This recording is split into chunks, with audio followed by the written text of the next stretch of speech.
ধরুন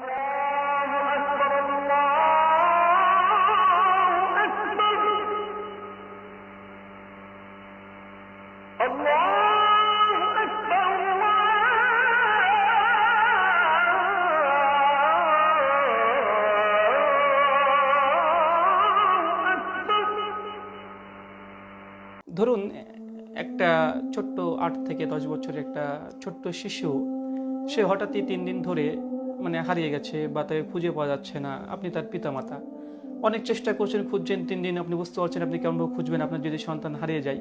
আপনি অনেক প্রচেষ্টা করে খুঁজে পাচ্ছেন না। হঠাৎ করে 3 দিন পর আপনি হঠাৎই আপনার ছেলেকে খোঁজ পেয়ে যান, তারপর তার সঙ্গে দেখা হয়। তখন আপনি বলছেন যে বাবা তুমি কোথায় হারিয়ে গেছিলে।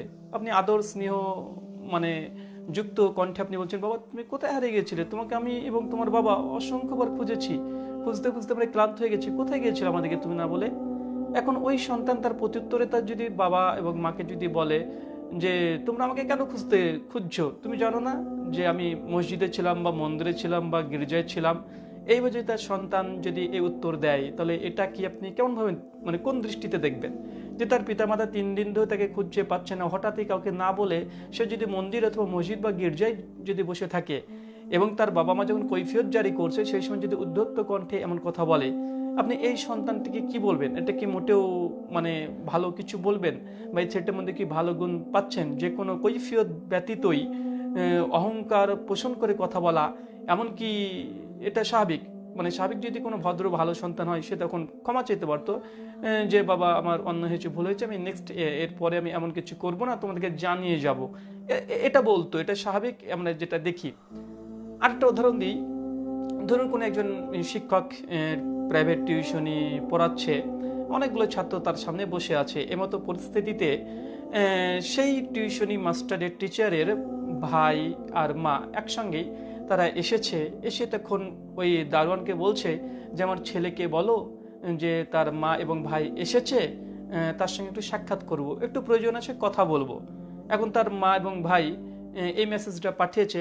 রীতিমতো দারোয়ান এসে শিক্ষককে বলেছে যে স্যার ওই দেখুন আপনার মা এবং ভাই বাইরে দাঁড়িয়ে আছে, আপনার সঙ্গে সাক্ষাৎ করবে। এখন এই শিক্ষক যদি বলে কে আমার মা, কে আমার ভাই, যারা আমার কাছে টিউশনি পড়ে, যারা আমার শিক্ষা গ্রহণ করে, যারা মেনে চলে, তারাই আমার মা, তারা আমার ভাই, এমন যদি কথা বলে, আপনি শিক্ষককে কেমন শিক্ষক বলবেন? এই শিক্ষকটিকে আপনি কেমন শিক্ষক বলবেন? যাকগে আরেকটা ঘটনা বলি। ধরুন কোনো এক সময়তে আপনার বাড়িতে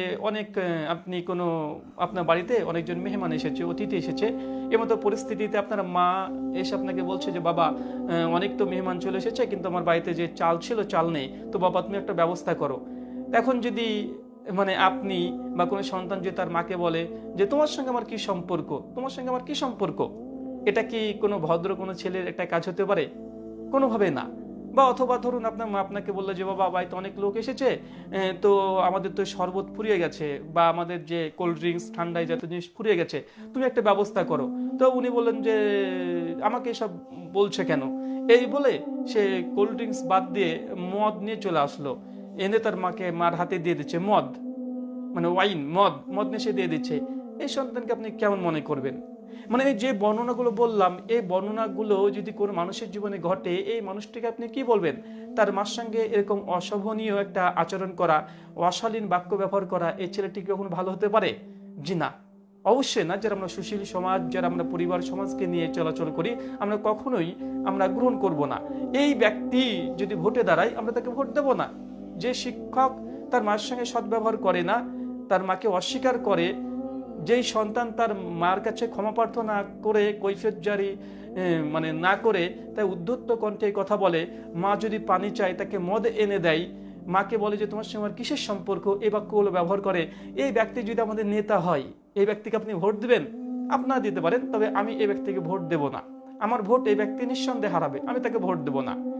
আশ্চর্য হবেন, এই যে কাহিনী আমি 4টে বললাম, এই 4টে কাহিনী একজন বিশিষ্ট ব্যক্তি, মহান ব্যক্তি, যিনি আল্লাহ নবী, আল্লাহ রসুল, বিশিষ্ট একজন রসুল, তার নাম নবী ঈসা আলাইহিস সালাম, যাকে খ্রিস্টানরা বলে জিজাস ক্রাইস্ট, যিশু খ্রিস্ট বা ঈসা মসিহ। এর নামে বাইবেলের মধ্যে প্রত্যেকটা ঘটনা লেখা আছে। আশ্চর্য হবেন, এই যে আমার হাতে যে বাইবেলটা দেখছেন, এই বাইবেলে এই সমস্ত কথাগুলো লেখা আছে। জিজাস ক্রাইস্ট তথা ঈসা মসিহ আলাইহিস সালাম, তিনি নাকি তার মার সঙ্গে এই আচরণগুলো করেছেন। আপনার বিশ্বাস হচ্ছে কথাগুলো? বিশ্বাস না হওয়ারই কথা। তার মায়ের সঙ্গে, জিজাস ক্রাইস্টের মায়ের সঙ্গে এই ঘটনাটা ব্যবহার করা হয়েছে। অথচ জিজাস নিজে বলেছে গসপেল অফ ম্যাথিউ 19 অধ্যায় 19 পদে যে মায়ের সঙ্গে সদ্ব্যবহার করো, কিন্তু জিজাস ক্রাইস্ট যে সদ্ব্যবহার করেছে গোটা বাইবেল পড়ে আপনি একটা ঘটনা পাবেন না। প্রথম যে উদাহরণটা দিলাম যে ছোট্ট শিশু 3 দিন হারিয়ে গেছে, এটা বাইবেলে দেখবেন গসপেল অফ লুক 2 অধ্যায় 50 অনুচ্ছেদে এই ঘটনাটা বর্ণনা করা আছে যে জিজাস ক্রাইস্ট হঠাৎ 3 দিন তিনি গায়েব হয়ে যান, হারিয়ে যান। তার পিতামাতার সঙ্গে যখন সাক্ষাৎ হয় তখন তিনি এই আচরণটি করেছিল। আশ্চর্য হচ্ছেন? 2 নম্বর যে উদাহরণটা দিলাম যে একজন টিচার তিনি পড়াচ্ছিলেন, তার পিতামাতা সাক্ষাৎ করতে এসেছে, আর তিনি বলছেন কি আমার মা, কি আমার ভাই, যারা আমার বাক্য শোনে এবং বিশ্বাস করে তারা আমার মা, তারা আমার ভাই। এই কথা বলে পিতামাতাকে এরকম মানে অশালীন বাক্য ব্যবহার করা, এই ঘটনাটা লেখা আছে গসপেল অফ মার্ক 3 অধ্যায় 31 থেকে 35 পদ, এবং গসপেল অফ ম্যাথিউ 12 অধ্যায় 46 থেকে 50 পদ, এবং গসপেল অফ লুক 8 অধ্যায় 19 থেকে 21 পদে এই ঘটনাটা বর্ণনা করা আছে। চিন্তা করেন, আমরা ধরে নিলাম তর্কের খাতিরে যে জিজাস ক্রাইস্টের ভাই বা তার মা যদি অবিশ্বাসী হয়, তার মানে কি মাতৃত্বকে অস্বীকার করতে হবে? যদি সে অবিশ্বাসী হয়, অখ্রিস্টান হয়, তার মানে কি তার পিতামাতা যদি সাক্ষাৎ করতে আসতে চায় তাকে সাক্ষাৎ দিতে বা কথা বলতে অস্বীকার করতে হবে? এটা কি ধর্ম শিক্ষা দেয়? জি না। আমাদের ইসলাম ধর্মে তারা কোরআনে এমন আমাদের শিক্ষা দেয় না, বরং পবিত্র কোরআন খুলবেন সূরা লুকমান সূরা নম্বর 31 আয়াত নম্বর 15-তে আল্লাহ সুবহানাহু ওয়া তাআলা বলেছেন স্পষ্টভাবে, যদি কোনো মুশরিক মানে অমুসলিম যদি মা বা বাবা থাকে তাদের সঙ্গে তোমরা সদ্ব্যবহার করো, অমুসলিমদের সঙ্গে সদ্ব্যবহার করতে হবে। এবং সহিহ বুখারীতে একাধিক ঘটনা আছে। সূরা লুকমানের 15 নম্বর আয়াতের তাফসীর ইবনে কাসির আহসানু বায়ান দেখেন, বিশ্ব নবীর কাছে আসমা বিনতে আবি বকর এসে তখন বলছে যে আমার মা হচ্ছে অমুসলিম, তিনি মুশরিক ছিলেন, তিনি মূর্তি পূজারি করতেন। আমার মা আমার কাছে এসে আমার আপ্যায়ন পাওয়ার জন্য সে খুব আকাঙ্ক্ষিত। আল্লাহ রাসূল, আমি কি আমার মায়ের সঙ্গে সদ্ব্যবহার করব? আল্লাহ রাসূল সঙ্গে সঙ্গে বলছেন যে অবশ্যই হ্যাঁ, তুমি তার সঙ্গে সদ্ব্যবহার করো। তো ইসলামের শিক্ষা হচ্ছে এটা, যদি পিতামাতা যদি মূলত যদি তারা যদি অমুসলিম হয়, তার যদি অবিশ্বাসী হয়, তারপরেও পিতামাতার সঙ্গে সদ্ব্যবহার করতে হবে। সার্বিক দিক থেকে তার সদ্ব্যবহার, তার আর্থিক সহযোগিতা, মানসিক সহযোগিতা সার্বিক দিক থেকে করতে হবে। ইসলামের ইতিহাসে ভুরি ভুরি তার প্রমাণ।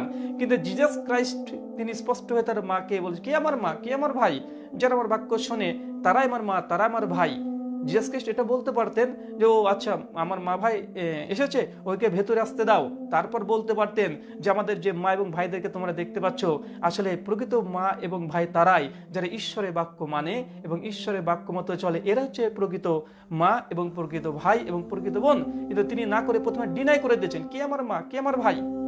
আপনারা বলতে পারেন এখানে অনেকে যুক্তি দেয় যে আসলে জিজাস ক্রাইস্ট এখানে মানে ঈশ্বরের প্রেম কি এই জিনিসটাকে বোঝার জন্য নিজের মা ভাইয়ের চাইতে যারা ঈশ্বরের বাক্য মেনে চলে এদেরকে বেশি প্রাধান্য দিয়েছে, এটা বোঝাতে গিয়েছিল। আমাদের প্রশ্ন, তার মানে কি মরিয়ম তথা জিজাস ক্রাইস্টের মা এবং ভাই তারা অবিশ্বাসী ছিল? তারা কি যিশুকে গ্রহণ করেনি? যদি গ্রহণ করে এমন উপমা কেন?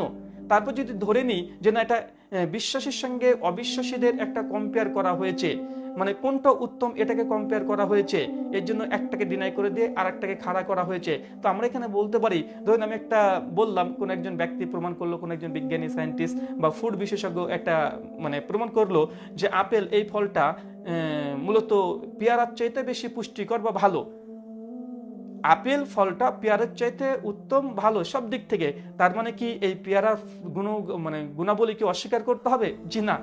তো সার্বিকভাবে জিজাস ক্রাইস্ট এই ঘটনা ঘটেছে। আশ্চর্য হয়ে যাবেন যে জিজাস ক্রাইস্টের সঙ্গে আরো ঘটনা আছে। জিজাস ক্রাইস্টের ব্যাপারে গসপেল অফ যোহান পড়বেন 2 অধ্যায় 4 থেকে 8 পদ আছে। যীশু খ্রিস্ট একদিন বিয়ের ভোজে গিয়েছে, তার মায়ের সঙ্গে গিয়েছে। যাওয়ার পরে ওখানে হঠাৎই পানি ফুরিয়ে যায়। তখন মারিয়ম তথা তার মা এসে তখন বলছে যে বাবা আমার তো এই তো পানি ফুরিয়ে গেছে, তুমি একটা ব্যবস্থা করো। যীশু সঙ্গে সঙ্গে বলছে এ নারী, তোমার সঙ্গে আমার কি সম্পর্ক? আশ্চর্য এই বাক্যে যে হে নারী, তার মাকে নারী বলেছে। গোটা বাইবেল পড়েন যীশু খ্রিস্ট একবারও তার মাকে মা বলে ডেকেছে আপনি প্রমাণ পাবেন না। সব জায়গায় তার নিজের আপন মাকে বলছে হে নারী, হে নারী, হে নারী, বারবার। কোনো জায়গায় মা শব্দটি ব্যবহার করেনি, কোনো জায়গায় মা শব্দটি ব্যবহার করেনি। সুশীল সমাজের কাছে প্রশ্ন, বলুন তো নিজের মাকে হে নারী, হে নারী বলে সম্বোধন করা, ডাকা, এটা কি কোনো একজন ভালো ব্যক্তির পরিচয় হতে পারে? এটা কি শোভনীয় বাক্য? এটা অশালীন বাক্য নয়, এটা অশ্লীল নোংরা। মায়ের জন্য একটা মাতৃত্বের প্রতি এই শব্দটাকে ব্যবহার করা। আপনার ছেলে যদি আপনার মানে আপনার ছেলেই যদি তার মাকে যদি বলে হে নারী তোমার সঙ্গে আমার কি সম্পর্ক, এই কথা বলে, আপনি কি গ্রহণ করবেন? এটা ভদ্র মানুষের কথা? এটা কি অশালীন নয়? এটা কি অশোভনীয় নয়? এটা কি নোংরা অশ্লীল বাক্য নয় মাতৃত্বের ওপরে? আর এটা যেমন তেমন ব্যক্তির উপরে লাগায়নি। জিজাস ক্রাইস্ট, যিশু খ্রিস্ট, ঈসা আল মাসিহ আলাইহিস সালামের জীবনের মধ্যে এরকম জাল মিথ্যা ঘটনা ঢুকিয়ে দিয়েছে। ঈসা মাসির তার পবিত্র জীবনের উপরে একটা কালিমা লেপন করে দিয়েছে, অশোভনীয় বাক্য তারা প্রয়োগ করেছে। কারা? খ্রিস্টানরা মনে করে যে আমরা মুসলিম, আমরা খ্রিস্ট বিরোধী। জি না ভাই, আমরা খ্রিস্ট বিরোধী নয়, আমরা খ্রিস্ট লাভার, আমরা তাকে ভালোবাসি। যিশু খ্রিস্টকে ভালোবাসা ইমানের একটা দাবি। মুসলিমরা যদি জিজাস ক্রাইস্টকে, ঈসা মাসিহকে যদি বিশ্বাসী না করে, সে প্রকৃতপক্ষে মুসলিম হতে পারবে না। আপনারা ঈসা আলাইহিস সালামের জীবনীতে তার মার সঙ্গে নোংরা ভাষাগুলো ব্যবহার, তার ব্যবহারগুলো, আচরণগুলো, আখলাকগুলো আপনি যুক্ত করেছেন। আমরা মুসলিমরা ঈসা আলাইহিস সালামকে, যিশু খ্রিস্টকে বাইবেলে নোংরা আচরণ থেকে, মায়ের সঙ্গে নোংরা আচরণ থেকে আমরা রক্ষা করছি। আমরা জিজাস ক্রাইস্টের লাভার, তার ফলোয়ার, তাকে আমরা ভালোবাসি, তার সঙ্গে প্রেম আপনাদের চেয়ে আমাদের বেশি। আপনারা তাকে অপবাদ দিচ্ছেন, আমরা খণ্ডন করছি। পবিত্র কোরআন খুলেন, সূরা ইমরান নম্বর 19 আয়াত নাম্বার 30, 31, 32। আল্লাহ সুবহানাহু ওয়া তাআলা ঈসা আল মাসিহ জিজাস ক্রাইস্টের মুখ দিয়ে কথা বলছে। ক্বালা ইন্নী আব্দুল্লাহ, জিজাস বলছে যে আমি হচ্ছে আল্লাহর বান্দা। আতানি আল কিতাবা, আমাকে একটা কিতাব দেওয়া আছে। ওয়াজানি নবিয়া, এবং আল্লাহ আমাকে একজন নবী করেছে, এবং আল্লাহ আমার একটা কোমল হৃদয় দিয়েছে। পরিষ্কার ভাবে ইমরান আয়াত নম্বর 32 বলছে যে আল্লাহ আমাকে অহংকার মুক্ত করেছে এবং আমার মায়ের অনুগত করেছে। কোরআন বলছে যে জিজাস ক্রাইস্ট, ঈসা আল মাসিহ, তিনি তার মায়ের অনুগত ছিলেন, তিনি অহংকার মুক্ত ছিলেন, তিনি দাম্ভিকতা তার মধ্যে ছিল না। আর বাইবেলের আচরণ দেখে এমনটি মনে হচ্ছে ছোটবেলাতে তার মাকে এইভাবে কথা বলছে, দাম্ভিকতা প্রকাশ করছে। বড় হয়েছে তার মাকে, তার ভাইকে মানে কথা বলা বা সাক্ষাৎ দেওয়াকে তিনি অস্বীকার করছেন। একটু পরে তার মা এসে বলছে যে আমাকে এই জিনিসটা ফুরিয়ে গেছে, তুমি একটা ব্যবস্থা করো। বলছে হে নারী তোমার সঙ্গে আমার কি সম্পর্ক, তোমার সঙ্গে আমার কি দোহাই, কি দায়, এইসব ব্যবহার করছে। আরো আশ্চর্য হয়ে যাবেন, বাইবেলে গসপেল অফ যোহান 19 অধ্যায় 26 পদ, তথাকথিত ক্রুসিফিকশন, খ্রিস্টানরা বিশ্বাস করে যিশুকে ক্রুশে ঝোলানো হয়েছে। ঠিক সেই সময়তে ক্রুশবিদ্ধ হয়ে মৃত্যুর সঙ্গে যখন তিনি আছেন, মৃত্যুর শায়িত আছেন, এমতো পরিস্থিতিতে মারিয়াম দূরে দাঁড়িয়ে আছে, তখন যিশু খ্রিস্ট তখন কি কথা বলেছে জানেন? হে নারী, হে নারী। ওই মৃত্যুর শেষ মুহূর্ত পর্যন্ত জিসাস ক্রাইস্ট তার মাকে মা বলে ডাকেনি, তার মাকে হে নারী, হে নারী, হে নারী এই শব্দ ব্যবহার করেছে। আমরা খ্রিস্টান ভাইদের কাছে প্রশ্ন, গ্রিক বা হিব্রু বা অ্যারামিক ভাষাতে আপনারা কি মাকে হে নারী বলে ডাকেন? আপনাদের সাহিত্য কি এটা? গ্রিক বা হিব্রু এই শব্দে, মানে হিব্রু বা গ্রিক ভাষাতে মায়ের জন্য কি কোনো শব্দ ব্যবহার করা হয় না? মা বলে মানে কোনো হিব্রু বা গ্রিক কোনো ওয়ার্ড নেই? কেন মায়ের জন্য আপনাকে হে নারী এই শব্দটা ব্যবহার করতে হবে? কেন? ওয়াই? আমাদের প্রশ্ন, কেন আপনারা জিসাস ক্রাইস্ট বারবার তার মাকে বলছে হে নারী? বাইবেলে কি মা তথা মাদার, বা আমরা আরবিতে উম্মি বলি, এটা মানে কোনো গ্রিক বা হিব্রুতে কোনো ওয়ার্ড নেই? আছে। বাইবেলে 74 ইন টোটাল 74 বার শুধু নিউ টেস্টামেন্টে গ্রিকে মাদার শব্দটা ব্যবহার করা হয়েছে। আমি বাইবেলে গ্রিক যে টেস্টামেন্টে দেখলাম ইন টোটাল 74 বার। আর জিসাস ক্রাইস্ট গসপেল অফ যোহান 2 অধ্যায় 4 পদে গ্রিক যে শব্দটা ব্যবহার করেছে, অনেক খ্রিস্টান বলে আসলে এখানে হে নারী মূল টেক্সটে নাই। মূল টেক্সটে আছে। ওখানে কি আছে? মূল টেক্সট আছে টি ইগো কাইসো গুনি, টি এগো কাইসো গুনি, মানে হচ্ছে গ্রিক টেক্সট টি এগো কাইসো গুনি। গুনি অর্থাৎ দ্য ওম্যান, একজন নারী।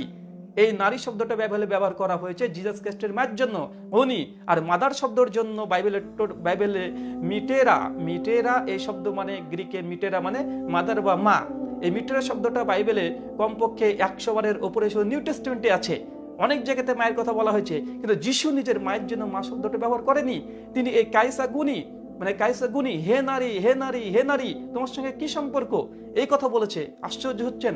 আরো আশ্চর্য হবেন, জিসাস ক্রাইস্ট গোটা বাইবেলে আরেকজন মেয়ে সম্পর্কে আলোচনা করতে গিয়ে সে মেয়েকে বলেছে যে কাইসা গুনি, মানে তাকেও বলা হয়েছে গুনি। কাকে জানেন? একজন ব্যভিচারী নারীকে। আশ্চর্য হচ্ছেন? গসপেল অফ জন খুলেন 8 অধ্যায় 10 পদ। একজন নারী, সে ব্যভিচার করেছিল, তারপর তাকে ধরে নেওয়া হয়। একটা বিস্তারিত ঘটনা আছে।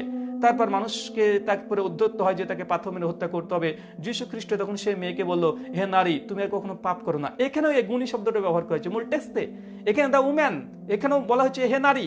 তো জিসাস ক্রাইস্ট একটা বেশ্যা নারীর জন্য যে শব্দটা ব্যবহার করেছে, ঠিক ও তার নিজের মায়ের জন্য তিনি এই শব্দটা ব্যবহার করেছে।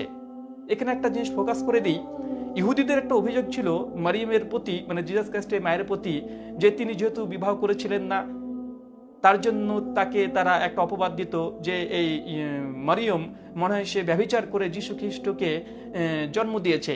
যীশু খ্রিস্ট কি ইহুদিদের এই কথা বিশ্বাস করতেন যে তার বাবা ছিল না, এই জন্য তার মাকে মা বলে স্বীকৃতি দেয়নি? তার মাকে যে ভাষা বলেছে যে কাইসাগুনি, ঠিক ওই শব্দটা ব্যবহার করেছে বেশ্যা নারীর জন্য। এমন এমন চিন্তাধারা, বাইবেল তেমনটাই বলছে। আশ্চর্য হয়ে যাবেন। আপনারা মনে করছেন খ্রিস্ট বিরোধী? জি না, পবিত্র কোরআন বলছে যীশু খ্রিস্ট মায়ের অনুগত ছিলেন, তিনি অহংকার মুক্ত ছিলেন, তিনি দাম্ভিকতা তার মুক্ত ছিল। মারিয়াম আলাইহিস সালাম কোনো পাপ করেনি, ব্যভিচার করেনি। সূরা ইমরান এবং সূরা মারিয়াম পড়ে দেখেন, স্পষ্ট খণ্ডন করেছে। কিন্তু খ্রিস্টানদের বাইবেলে এই কথা বলছে। পরোক্ষভাবে আপনার চিন্তা করে দেখেন। আপনাকে আরেকটা প্রশ্ন করি, যে বিশেষ করে তার মাকে বারবার যে হে নারী, হে নারী এই শব্দটা ব্যবহার করছে। তো আমাদের এখানে কয়েকটা প্রশ্ন, যে কিছু কিছু মানে ইংরেজি বা বাংলা বাইবেলে হে নারী এই শব্দটা বাদ দেওয়া হয়েছে, অনেক জায়গাতে হে নারী শব্দটা বাদ দেওয়া হয়েছে। এটা সম্ভবত খ্রিস্টান মিশনারি তারা বুঝতে পেরেছে যে যীশু খ্রিস্ট তার মাকে হে নারী বলে ডাকছে, এটা একটা অশোভনীয়, অশালীন একটা বাক্য। এই জন্যই অনেক অনুবাদেই মানে বাদ দেওয়া হয়েছে। আপনাদের কাছে প্রশ্ন, তার মানে আপনারা এটা মানে ধরে নিয়েছেন বা আপনারা বুঝতে পেরেছেন জিসাস খ্রিস্টে তার মাকে হে নারী এই শব্দ বলে সম্বোধন করা এটা একটা অপমানজনক, একটা অশালীন, একটা অশোভনীয়। তার জন্য অনুবাদ আপনারা করছেন না। এখানে তার মা, এই মা শব্দ দিয়ে আপনি অনুবাদ করছেন, মানে বুঝতে পারছেন যীশু খ্রিস্ট একটা অশোভনীয় একটা বাক্য ব্যবহার করেছে, তার জন্য আপনারা অনুবাদ করছেন না।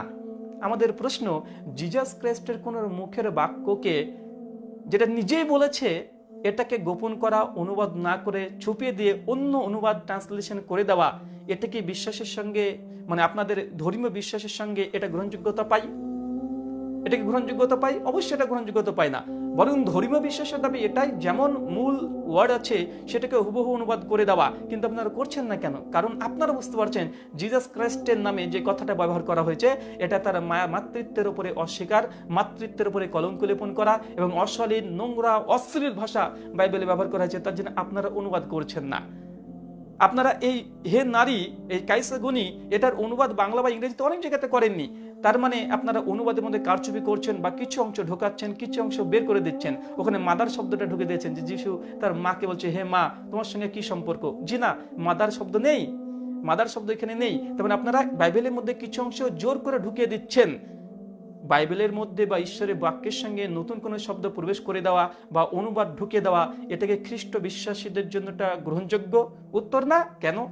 বাইবেলই পড়েন, বাইবেলের New Testament, book of Revelation, যেটা last chapter in New Testament, book of Revelation chapter number 22 verse number 18 to 22 পরিষ্কারভাবে লেখা আছে যে ঈশ্বরের বাক্যের মধ্যে কেউ কিছু প্রবেশ করালে, কেউ কিছু যদি বের করে দেয়, এই দুটো হচ্ছে গুনাহের কাজ, এটা খারাপ কাজ, স্বর্গের রাজ্যে তার জন্য কোনো জায়গা নেই। তো আপনারা কিভাবে এই অনুবাদের মধ্যে কারচুপি করছেন? এটা কি বিশ্বাসের সঙ্গে আপনাদের যাই?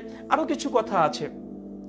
কোনো মা যতই খারাপ হোক, যতই পাপিষ্ট হোক, সেই মা যতই অন্যায় করুক, তার মা যদি তার সন্তানকে কোনো প্রশ্ন করে এইভাবে উত্তর দেওয়া কি মোটেও গ্রহণযোগ্য? আপনারা খ্রিস্টানরা কি মনে করেন জিসাস ক্রাইস্ট যে আচরণটা তার মায়ের সঙ্গে করেছে, এই আচরণকে আপনি সাপোর্ট করেন? জিসাস ক্রাইস্ট যে আচরণটা করেছে, এই আচরণটা কি আপনার সন্তানকে শিক্ষা দিবেন? জিসাস ক্রাইস্ট বাইবেলে যে আচরণটা তার মায়ের সঙ্গে করেছে, এই আচরণটা কি কোনো খ্রিস্টান তিনি তার মায়ের সঙ্গে করবেন? জিসাস ক্রাইস্ট যে আচরণটা তার মায়ের সঙ্গে করেছেন, আপনি কি আপনার প্রতিবেশীর সন্তানদেরকে, ভাইয়ের সন্তানকে, নিজের সন্তানকে এমন শিক্ষা দিবেন? অথবা আপনি নিজের মায়ের সঙ্গে, বাবার সঙ্গে এমন মানে আচরণ করবেন? উত্তর হচ্ছে না, আমরা কেউ করব না, কেন এটা একটা অশালীন। তো জিসাস ক্রাইস্টের একটা পবিত্র জীবনের মধ্যে, পবিত্র জীবনের মধ্যে একটা অশোভনীয়, অশ্লীল, নোংরা কথা আপনারা বাইবেলের মধ্যে প্রবেশ করে দিয়েছেন। এই জন্য আমরা বলি বাইবেল একটা বিকৃত কিতাব, যেটা কোরআন আল ফুরকান, সত্য মিথ্যা পার্থক্যকারী কোরআনের নাম। কোরআন বলে দিয়েছে। আর বাইবেলের মধ্যে এই নোংরা কথাগুলো এখন আছে জিসাস ক্রাইস্টের নামে, আল্লাহর রাসূলের নামে, আল্লাহর নবীর নামে। যে খ্রিস্টানরা মনে করে আমরা মুসলিমরা নাকি আমরা খ্রিস্ট বিরোধী, জিসাস ক্রাইস্টের বিরোধী, আমি খ্রিস্ট বিরোধী। জি না, আমরা জিসাস ক্রাইস্টের লাভার, তাকে ভালোবাসি, তাকে বাঁচাতে চাই। খ্রিস্টানরা তাকে নোংরা করতে চাই, তার জীবনীতে কলঙ্ক লেপন করতে চাই। স্পষ্ট এটা তার প্রমাণ। আপনাদেরকে আমি কয়েকটা কথা মানে এখানে বলতে চাই, যে যদি আপনি বলেন না যীশু খ্রিস্ট যে আচরণটা করেছেন এটা ঠিকই আছে, যদি কোনো খ্রিস্টান এটা দাবি করেন, তাহলে আমি আপনাকে বলবো যে হ্যাঁ, আপনি যদি যিশুর এই আচরণকে যদি সাপোর্ট করেন, তাহলে আপনাকে মেনে নিতে হবে পরোক্ষভাবে যে যীশু খ্রিস্ট তার মায়ের সঙ্গে নোংরা আচরণটা করেছিল, অশালীন বাক্যটা ব্যবহার করেছিল, এমনকি মৃত্যুর আগের মুহূর্ত পর্যন্ত কুশিয়ে থাকা অবস্থায় মায়ের সঙ্গে এই নোংরা আচরণটা করেছিল। আর আপনি যদি বলেন যে না, আসলে এমন বাক্য ব্যবহার করা উচিত নয়, তাহলে আপনাকে বলতে হবে বাইবেলের এই গসপেল অফ জোহান বা মার্ক, ম্যাথিউ, লুক এই যে জীবনী লিখেছে এর মধ্যে জালিয়াতি করা হয়েছে। মুসলিমদের দাবি সেটাই, যে বাইবেলের মধ্যে কিছু কথা আছে সঠিক, আবার অনেক কথা আছে মিথ্যা, গুজব, মিথ্যা করে লিখে দিয়েছে, তারা নিজেরা প্রবেশ করে দিয়েছে। তাই এটা ঈশ্বরের বাক্য নয়, এটা কোনোভাবে ঈশ্বরের বাক্য নয়। আশ্চর্য হয়ে যাবেন, জিজাস ক্রাইস্ট নিজে বলছেন গসপেল অফ ম্যাথিউ 19 অধ্যায় 19 পদে মায়ের সঙ্গে সদ্ব্যবহার করো, আর জিজাস ক্রাইস্ট নিজে মায়ের সঙ্গে অসদ্ব্যবহার করেছে, অশোভনীয় আচরণ করেছে, নোংরা আচরণ করেছে, বর্বর আচরণ করেছে। এটা আপনারা মানবেন? আপনারা খ্রিস্টান মানতে পারেন, আমরা মুসলিমরা মানতে পারি না। কেন? পবিত্র কোরআন স্পষ্টভাবে বলেছে যে জিজাস ক্রাইস্ট তথা ঈসা আলাইহিস সালাম তার মায়ের অনুগত ছিলেন। তিনি উদ্ধত্ত ছিলেন না, তিনি অহংকার মুক্ত ছিলেন। তিনি ইহকাল এবং পরকাল ওয়াজিহাদ দুনিয়া ফিল আখিরা, আল্লাহ বলছে যে তিনি জিজাস ক্রাইস্ট ইহকাল এবং পরকালে সম্মানিত এবং আল্লাহর ঘনিষ্ঠদের মধ্যে অন্তর্ভুক্ত অথবা একজন। সূরা ইমরান খুলেন আয়াত নম্বর 45 আল্লাহ বলেছে, হচ্ছে আপনারা এই কথা বলছেন, আমরা মুসলিমরা এটা গ্রহণ করতে পারি না। যীশু খ্রিস্টকে অপমান করা হয়েছে বাইবেলে, আপনারা যে কেউ আপনারা বাইবেলটা পড়লে বুঝতে পারবেন। আর যীশু খ্রিস্ট নিজে বললেন যে পিতামাতার সঙ্গে সদ্ব্যবহার করো, অথচ নিজে তিনি সদ্ব্যবহার করছেন না।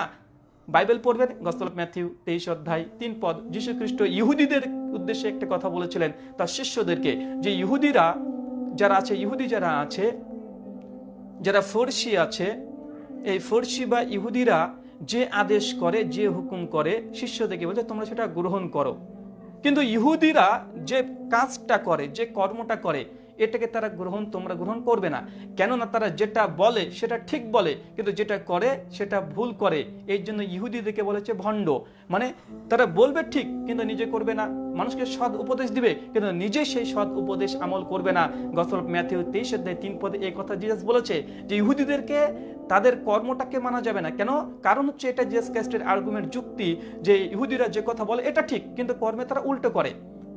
নিজে কথা নিজে উপদেশ দেয়, কিন্তু আমল করে না, কর্ম করে না। যীশু খ্রিস্টের জন্য কি এমনটা হচ্ছে না? ইহুদিদের মতো তিনিও কি আচরণ করলেন না? তিনি নিজেই মুখে বললেন মায়ের সঙ্গে সদ্ব্যবহার করো। যে মাকে তিনি বলছে হে নারী, হে নারী, হে নারী, কাইসো গুনি, ও মাদার, বারবার শুধুমাত্র ও দা উম্যান বারবার এই কথা বলছে। গোটা বাইবেল পড়েন, জিজাস ক্রাইস্ট তার গোটা বাইবেলে কোনো জায়গাতে তার মাকে মা বলে ডাকেনি। কোনো ভদ্র আচরণ গোটা বাইবেল থেকে আপনারা পাবেন না। বরং একটা বেশ্যা নারীকে যে ওয়ার্ড ব্যবহার করেছে, নোংরা ওয়ার্ড ব্যবহার করেছে এই কাইসগুনি, ঠিক এই ওয়ার্ডটাই তার নিজের মায়ের জন্য ব্যবহার করেছে, নিজের মায়ের জন্য। আশ্চর্য। যাই হোক, আমরা সুপ্রিয় শ্রোতা মণ্ডলীকে বলি, পবিত্র কোরআন, আলহামদুলিল্লাহ, আল্লাহ সুবহানাহু ওয়া তাআলা কোরআনের নাম দিয়েছেন ফুরকান। এই ফুরকান সত্য থেকে মিথ্যাকে পার্থক্যকারী। সূরা ইমরানের 30 থেকে 32 পর্যন্ত আয়াত আল্লাহ বলে দিয়েছে যীশু খ্রিস্টের বিরুদ্ধে বাইবেলে যে গল্প, জাল, মিথ্যা গল্প রচনা করা হয়েছে সম্পূর্ণ মিথ্যা। এই জন্য কোরআন এটাকে খণ্ডন করেছে। আমরা মুসলিমরা কখনো আমরা খ্রিস্ট বিরোধী না, আমরা খ্রিস্ট লাভার, জিজাস ক্রাইস্টকে আমরা ভালোবাসি, আমরা জিজাস ক্রাইস্টকে ভালোবাসি। কিন্তু খ্রিস্টানদের বিশ্বাস কি জানেন? এটা দিয়ে শেষ করব। কোন খ্রিস্টান হতে পারে না যতক্ষণ না তারা বিশ্বাস করে যীশু খ্রিস্ট অভিশপ্ত, মালাউন, আল্লাহর লানত প্রাপ্ত, ততক্ষণ পর্যন্ত কোন খ্রিস্টান একজন খ্রিস্টান হতে পারবে না। কথাটা আবারও বলি, কোন খ্রিস্টান প্রকৃত বিশ্বাসী হতে পারে না যতক্ষণ না পর্যন্ত তারা বিশ্বাস করে যীশু খ্রিস্ট ঈশ্বরের অভিশপ্ত হয়ে, লানত প্রাপ্ত হয়ে বা মালাউন হয়ে মৃত্যুবরণ করেছে। যীশু খ্রিস্টকে যদি তারা মালাউন তথা অভিশপ্ত, লানত প্রাপ্ত এটা স্বীকার না করে, কোন খ্রিস্টান বিশ্বাসী কখনো খ্রিস্টান হতে পারে না। আশ্চর্য হলেন যে এই কথাটা লেখা আছে গালাতিয়া 3 অধ্যায় 13 পদ। স্পষ্টভাবে সেন্ট পল এই কথা বলে দিয়েছে যে যীশু খ্রিস্ট তিনি ক্রুশে মৃত্যুবরণ করেছে মানুষের পাপের বোঝা নিয়ে, আর ক্রুশে যারা ঝুলে তারা হচ্ছে পাপিষ্ঠ ব্যক্তি। তো যিশু আমাদের সমস্ত মানুষের পাপ নিয়ে নিজে অভিশপ্ত হয়ে, নিজে লালতপ্রাপ্ত হয়ে, নিজে মালাউন হয়ে মানুষকে নাকি নাজাত দিয়েছে। ইনশাআল্লাহ পরবর্তী সময় আলোচনা করব। আজকের মতো আমরা এখানে বিদায় নিচ্ছি। আসসালামু আলাইকুম ওয়া রাহমাতুল্লাহি ওয়া বারাকাতুহু।